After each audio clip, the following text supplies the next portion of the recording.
What's going on, everyone? My name's Nick Jacobs. Cock-A-Doodle Brew Fest just a few weeks away. Get your tickets now at cockadoodlebrewfest.com.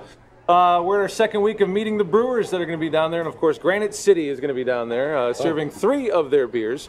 And the guy who's in charge of those 3 and all the other beers that Granite City puts out there is this guy, Chase Belza. He's the regional brewer for Granite City. What's going on, man? Not much, not much. Thanks for coming out and having a sit down, a little chit chat, you know? Yeah, no problem, man. We're excited to have you guys down there. I know. Absolutely. Here's the thing about Granite City. If you're a beer drinker, you know exactly what this place is. You've probably been here a lot of times. It's an institution in this area if you like beer. The thing about Granite City is they've been around a lot longer than the whole craft beer thing has started. I mean, craft beer obviously very popular right now. That's recent, but you guys have been around for over a decade. Oh yeah, we've been around for about 16 years, maybe a little bit more now. And we started out in St. Cloud, Minnesota. We started building a bunch of different restaurants and little brew pubs out there in the Minneapolis area. And I mean, we're just building like crazy right now. You know, 4 or 5 new restaurants all across the United States a year. So we're going at it. The process that you guys use is a little bit different than what most breweries do. That's because, well, a part of it is because there's a lot of Granite City breweries around. Exactly. So the challenge in that is making the beer at this Granite City the same as Schaumburg, the same as the new one in Northbrook, and the same as the ones all across the country. Yeah, so explain the process that you guys use to make the beer and make it the same everywhere. Well, just like you said, you know, we had to come up with the idea. We started, like I said, local in Minneapolis area, Minnesota area. But as we were expanding, we had to figure out a new way in order, no matter which Granite City you went to, all the beers are going to be consistent and they're all going to taste the same. The only way you can do that is if you use the same water source. Okay. Because of the most important ingredient in beer is the water. Exactly. So we came up with the idea of creating the whole process called Fermentus Interuptus. And you're literally just starting hold on. That wasn't English. What was that? That's okay. Fermentus Interuptus. Okay. So easy way, you're pausing it, fermentation. So what we came up with is what we call our wort house. We have it out in Ellsworth, Iowa. There we're going to do all the mashing in. You know, we create the wort, and then we're going to stop that process there. We're going to ship that out each location, and that's where we're going to add the yeast, and we're going to start the fermentation. You know, and then the rest of the process through there. It was kind of a shot in the dark. We didn't know how well it would work, but it turned out to be really cool and really good. And the fact that we can serve beer all across the country that tastes the exact same with a high quality and no bacteria or anything like that, that's a win in itself, because it's hard enough to do it in one spot, but you're splitting it up. Like it's cool that we can do that, and only ones they're able to do it. So that's kind of a special thing that we got going for us. That's very just the process that Granite City has to go through to make these beers is very interesting. Tell us about what kind of beers you guys offer. I'm sure you got your typical IPAs and your oatmeal stouts, and what kind of stuff do you guys offer? We have a little bit of everything. Right now we always have 5 beers on tap. All year round you're going to have your American Northern Lager. You're going to have your Benny Bach, the lager. We have 2 different types of pale ales. So we have the Duke Pale Ale, and then our double IPA, which is the Batch 1000. And then we have our Oatmeal Broadaxe Stout.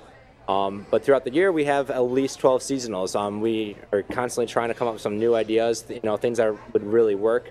We only use the 4 main ingredients: the water, the hops, yeast, and barley. So we have no preservatives in our beer. We're not like some of these, most microbrewers don't use that, but the other ones out there, they can sit their stuff on the shelves for a long time. We can't, so we only keep our beer, you know, that's good for about maybe 2 months at the most. So we have to understand what is going to sell the most at the restaurant, and then we go from there. So, well, I don't know how much longer we can have these beers sitting in front of us without drinking a little bit of it. So let's start with this one. What are we drinking here? What is that? That would be the Batch 1000. Okay. That is our double IPA. Of course, it's delicious. Tell me about what goes into this. What makes this one different? This was actually the 1000th. That's okay. This is the 1000th batch that we ever brewed in our wort house. Well, hence the name Batch 1000. This one is our double IPA. So this one has starts up front pretty citrusy, then it has a nice pine finish at the end, and then you're going to get that nice warm heat at the end after you swallow. So there's a warm heat for sure. Yeah, from the alcohol, higher alcohol content. So maybe we shouldn't have started with the 7%. That's okay. Yeah, that's okay. Okay, what do we got here? What do we got here in the middle? This is the one that we just tapped. This is our Oktoberfest. This is by far our most popular beer. I mean, we can go through just in each location 100+ gallons in some locations. It's just so popular. It's crazy. But this one's going to be toasted, malty, and sweet. Much more malty than the other one, for sure. Oh, for sure, definitely. So this is one of my favorite. Here's to that. Sure. Use this for a second. All right, let's get to some of the darker stuff. And before we even drink this one, I'm going to go off on a little bit of a rant here. People say, "Oh, I don't like dark beer." Yep. The color doesn't matter. No, folks. it doesn't. All the color is when you put your grains in and you char them up. Yeah. It has nothing to do with the texture of it. It has nothing to do with even the flavor of it. Not at all. So tell me about this one and what makes this one. Well, this is our Broad X Stout. It's a nitrogen-based beer, so it is a little bit creamier. Has like hints of coffee and chocolate with this. This is not that heavy. Everyone sees this, and they're like, "There's no way." But you close your eyes, and you wouldn't know the difference in texture.